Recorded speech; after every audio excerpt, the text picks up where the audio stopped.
morning. How are you today? I hope you are very well. I am phenomenally brilliant. It's a Monday, and we are once again Monday, the 5th of May. Can you believe that? 5th of May. Is it 5th of May? Yeah, 5th of May. Literally, Q2 is almost going. So we're in Q2, month two. Okay, beginning of month two, but month two nonetheless. And this. I don't know if it's because when you get older, days move faster or it's perceptive.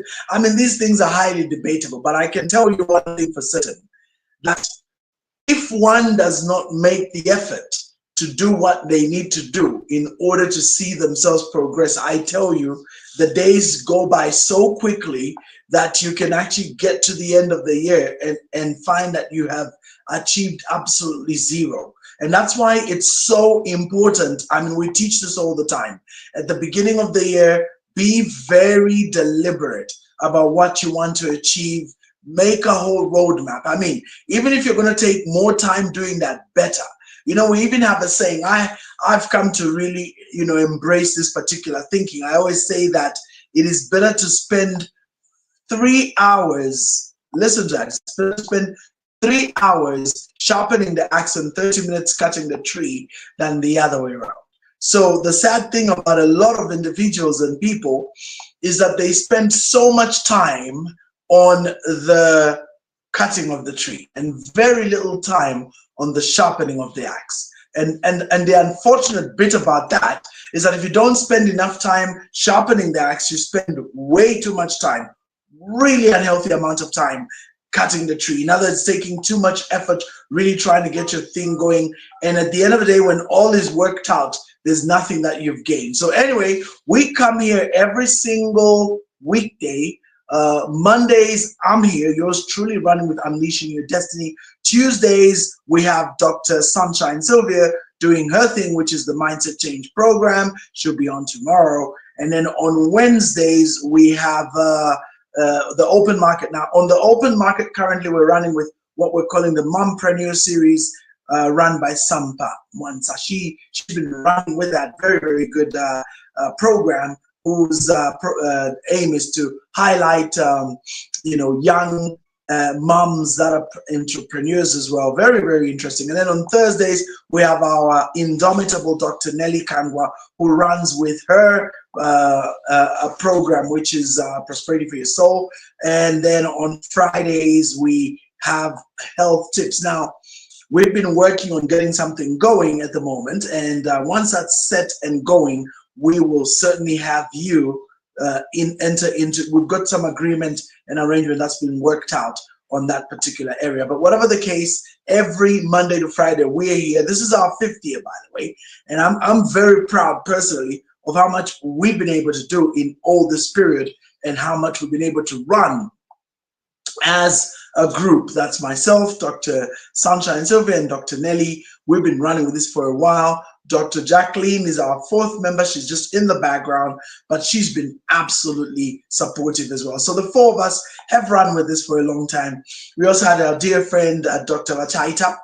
Sorry, she's not a doctor, but Madam Anne Lachaita, Coach Anne Lachaita, who's also been very, very consistent running with us. She went on to do her own endeavors, but she's always been part of us for a long time. So 5 years, no joke. We've been running with this baby, and I must say, I'm very proud of where we are now today, looking at where we're coming from. So today, our topic is a very interesting one. We are looking at, building or establishing a strong brand presence. And this one today deals with the topic of seeking mentorship and continuous learning. You'll be actually amazed how many people belittle or underlook mentoring. And first of all, let me get a bit clear with these two, because a lot of people mix them up. There is a very big difference between mentorship and coaching. And I think maybe I'll kind of get into that a little bit, but let's first begin by looking at the whole core subject, which is brand presence. Like, how important is your brand presence and brand strength? It is the difference, I tell you, it is the difference between really flowing in a very powerful way and being perceived as an expert and authority and not being that. And remember, we've said this many times that when it comes to your persona out there, when it comes to the public, perception is everything. So value, whilst value is something you propose, it is the outside world that gives the value its financial strength. In short, value is perceived. It's never intrinsic, it's perceived. So what people think about you, what people think you stand for, is what really matters at the end of the day, not necessarily what you actually have. And it's unfortunate, but it's a fact of life. That's why when you get to 500, when we talk about handbags, I always like this topic. When you talk about handbags, once your handbag is worth $500, it is essentially a very high quality handbag. Yet their handbags worth $10,000, $5,000. So what's the difference between a handbag that's worth $5,000 and a handbag that's worth $500? The brand, nothing else. Because in terms of the quality, I assure you they're the same. But the brand is what differentiates. So not just the brand, but where you even purchase it from will also differentiate. So these are things that a lot of people don't understand. So let's talk about brand strength. I've been running through this series for a while. So let me quickly recap where we've reached. Today we're on number 6, but let me, for the sake of those of you who maybe haven't followed before, just for giving you an idea of what these are. Number 1 is self-reflection, a full understanding of who you are, your values, your strength, and the like. Then the second one is define your purpose. That's very, very important as you are building this. Number 3 is identify. Hold on, my system is being a bit funny. Identify your target audience. Don't just market to anybody, but be very particular about your target audience. And once you know who your target audience is, it is a huge differentiator when it comes to how effective you are. Number 4, craft your message. Okay, so your personal brand statement and who you are. Then number 5, build your, build an online presence. Then number 6, online content creation. Very, very important. A lot of people struggle with content creation, and that's why they're not so effective. And number 7 is networking. So build a very strong network. And then number 8, collaborate and volunteer. I did that quite a bit last week. And so today we're now looking at the topic of seeking mentorship and also continuous learning. So let's begin with seeking mentorship. So just a minute. So just a minute. Let me just open this again. My system has been funny. It's been hanging. So just give it a second. I'm reopening my document. So in today's lesson, seeking mentorship. Let me take this moment as my system is loading to define the difference between coaching and mentoring. And a lot of people get this wrong. And that's why I think to some extent we see many people kind of get confused and start to think, oh no, how can a mentor be coaching and how can a coach be mentoring? So there is a difference. Let me explain. Sometimes they crisscross, but they're not the same. And I'm going to kind of bring this into the brand, establishing a strong brand presence. So let's begin with the coaching. What is coaching and what is mentoring? So mentoring is essentially the process by which a person that is where you aspire to be in the future, in your career or whatever it is, uses that time to teach you, guide you, and show you how to walk in your path. So a mentor essentially is somebody that's already set up in that area which you admire, and you want to be like them one day. You want your career, you want to kind of glean off their knowledge and insight. So many times mentors are approached, they don't look for people. Number 2, mentors give out their knowledge, insight, and wisdom in a non-structured, okay, sometimes it's structured, but not really, because they are already there and you're kind of learning from them. So you're almost like an apprentice, just following whatever they're teaching and kind of plugging into that. They do it when they can, when they're in the mood for it. It's not really structured, although sometimes there's some really great mentors who say, you know what, I want to teach you. They see potential in you. They come in and teach you. So many times, mentorship isn't really charged for. Although, yes, there are instances where it happens because there are some very popular individuals, and people kind of want to all kind of connect to those individuals. So they're seeking some form of informal mentoring of some sort. But mentoring is not so rigid, and it depends on the mentor, and it tends to be one-on-one and tends to be locked in as and when it suits the mentor. Whereas coaching is totally different. With coaching, it is structured, it's paid for, and it is very rigorous and very technical.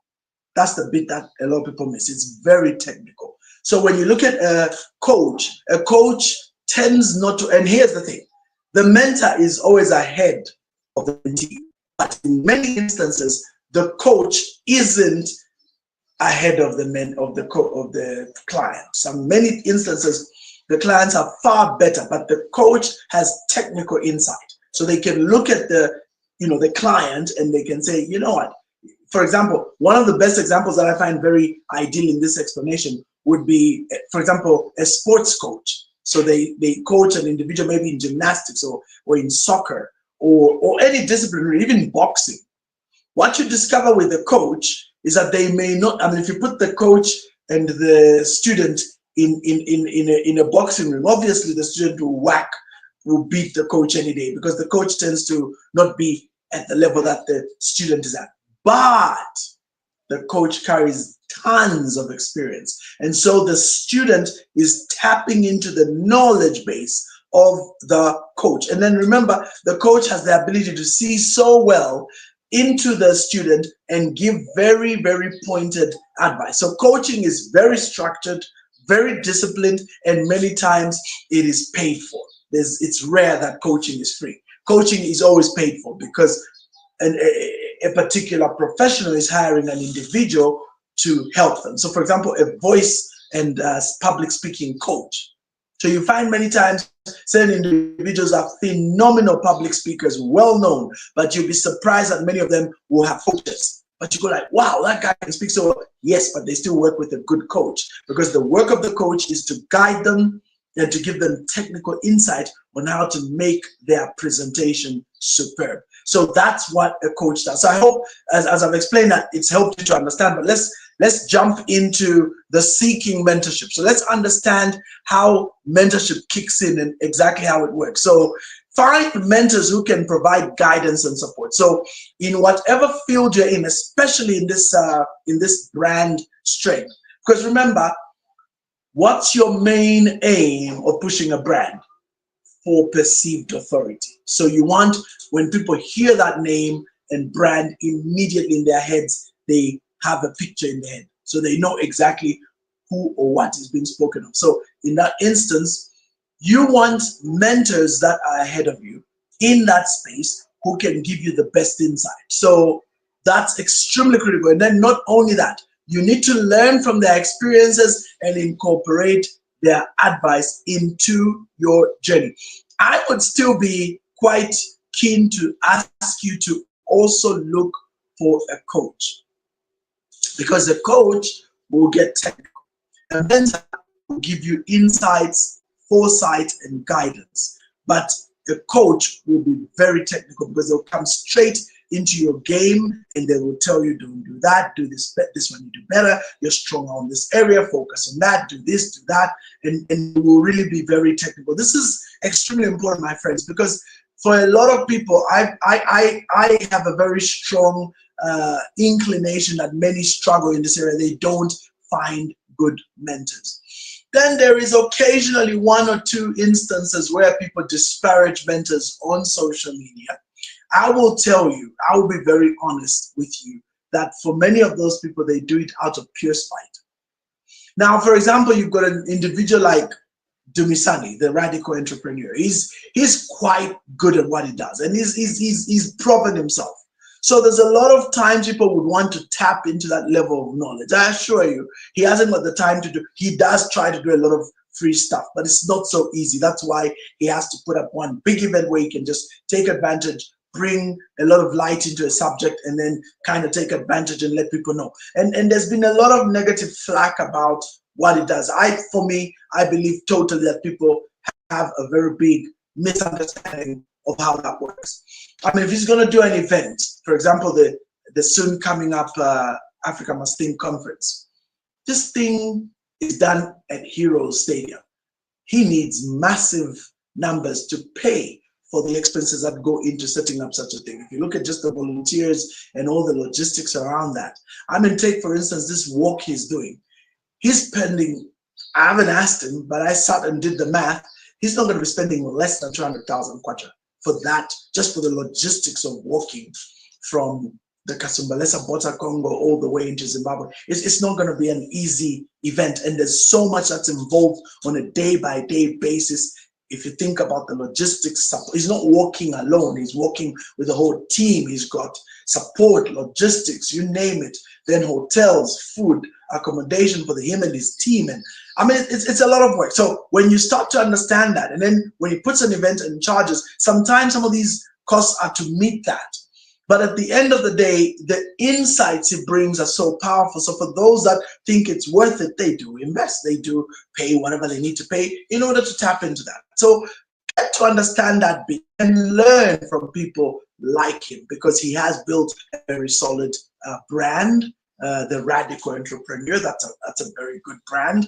And the brand is so powerful that one of the big corporations in his last event put in sponsorship of 2.5 million, and they were not the only ones. There were quite a number of business people as well as companies that put in excess of 100,000, 200,000, 1 million. There were quite a number. So when you work out that event, it has become very valuable.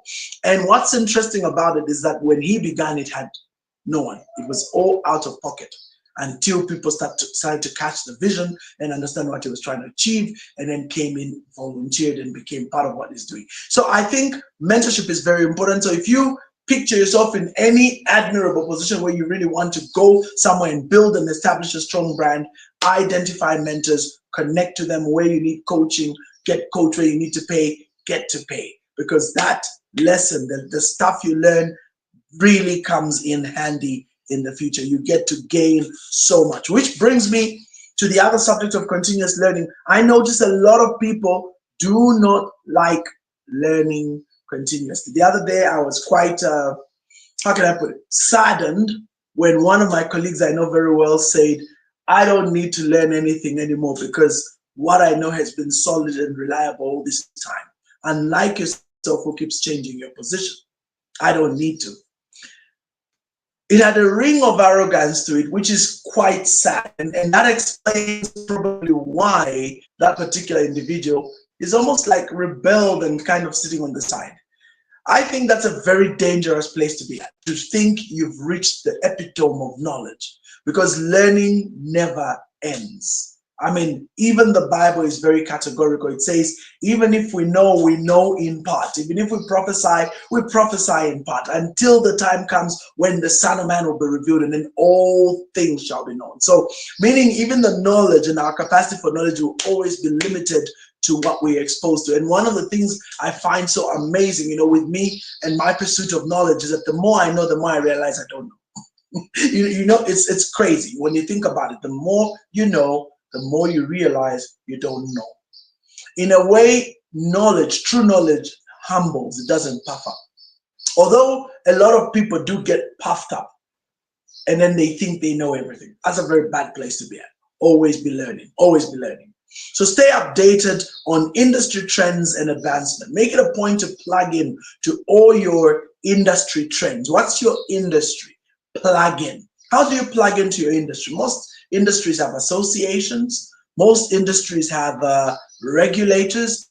Those are the two most obvious places you can plug in.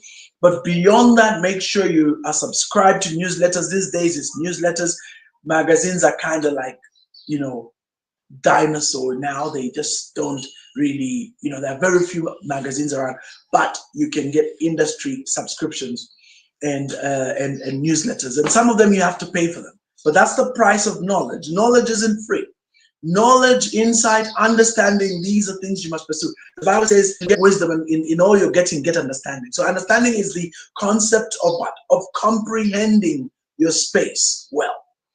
And you see, it is your capacity to comprehend your space well that makes you competent. There's a saying I've come to like recently that I'm quoting a lot, which states, and I quote, when your big break comes, and bear this, every one of us will have that once in a lifetime break, that once in a lifetime situation that brings you into the limelight. So the day your break comes, you will either be revealed or exposed. And that saying, I love it so much. So being revealed means you have this capacity within you. No one knew about it, but you've been preparing, you've been living ready, you've been on standby, you've been doing everything you can to create your capacity. And then the day the break comes, you're able to harness and you're revealed, and people go, wow, where has this person been?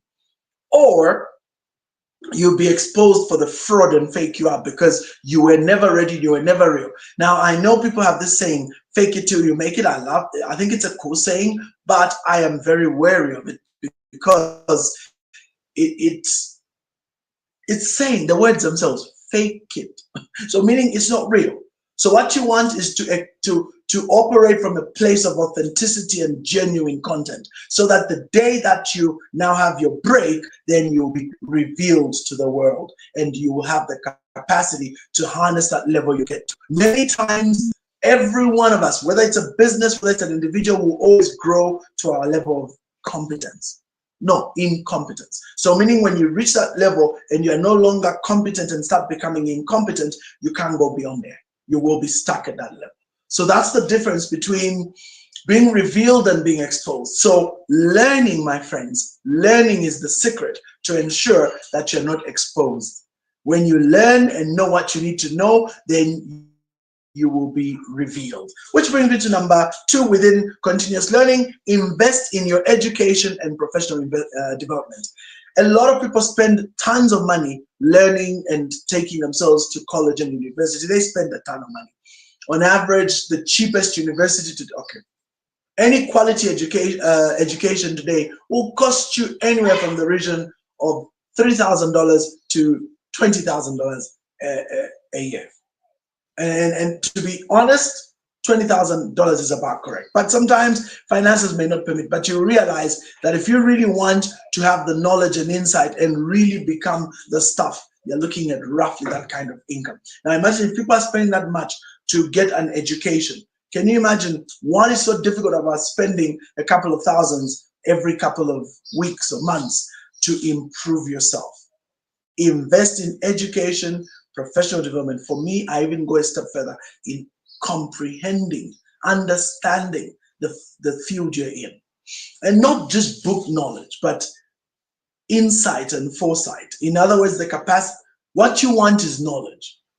I've always told people that knowledge is what catapults and enriches people. Knowledge. Don't even say applied knowledge. No, the very word knowledge is the application of comprehension in order to benefit those whom you're serving, whether it's yourself or it's people within your network. But what will happen is that when you learn using this insight that I'm telling you about, it will bring about returns. It will bring about riches. That's why it's not just education, but it's actually knowledge. Now remember, knowledge is the manipulation of natural laws.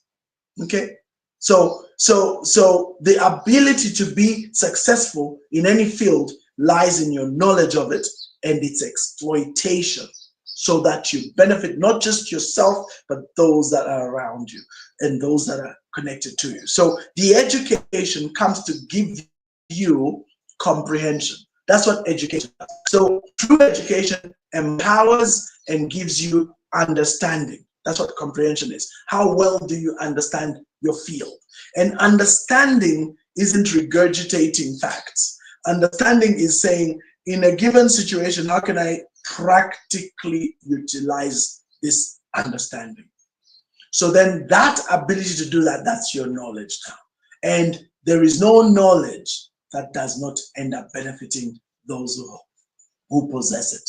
So in education and professional development, it is imperative. If you really are serious about progressing in your life, you want to do that. Okay? So let me finish off with the last one, which is collecting and showcasing your testimonials. This is another area that a lot of people have not taken advantage of. They don't understand how powerful this is actually. I do this all the time, and I know for a fact that when I do this, I get huge responses, good returns. So what does this mean? I learned from experts that first you must gather testimonials, okay, from colleagues, clients, and mentors. LinkedIn allows you to do that. Those of you that are on LinkedIn, that's how you can leverage that platform. You can get experts to endorse you and do their testimonials. So I have a lot of colleagues who ask me to do that. I've asked a few to do that. And then I also run a website. So I have my testimonials also on the website where a lot of individuals give their views on my different products and services. And this is how you can build credibility. So always find somebody. If you find someone that you think has got a great reputation, ask them to give a testimonial about you. And the experts actually say that you can social proof to death. So in other words, it's never enough.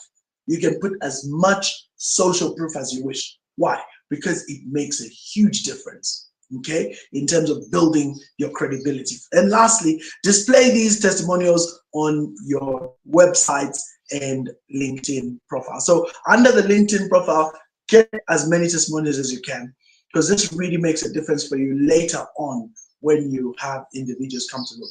By the way, this same habit, this one I've just mentioned, is one of the most powerful ways in which you can actually create an impression way beyond the rooms you can get into, way beyond the doors you can open. It's those people and their people that will open your doors. That's why you want a good name, a good reputation. The Bible says a good name is more worthwhile than costly silver or fine gold. That's what it says. So can you imagine a good name? So the idea of a good brand is irrefutable. And if you are serious as an individual about your progress and about what you want to achieve, you want to make sure you have a good reputation. So one of the most powerful ways this happens is to be consistent. In my next session, we'll talk about that. But let me end by saying this. What are the core values that define you? Remember, we talked about that very earlier on in our series.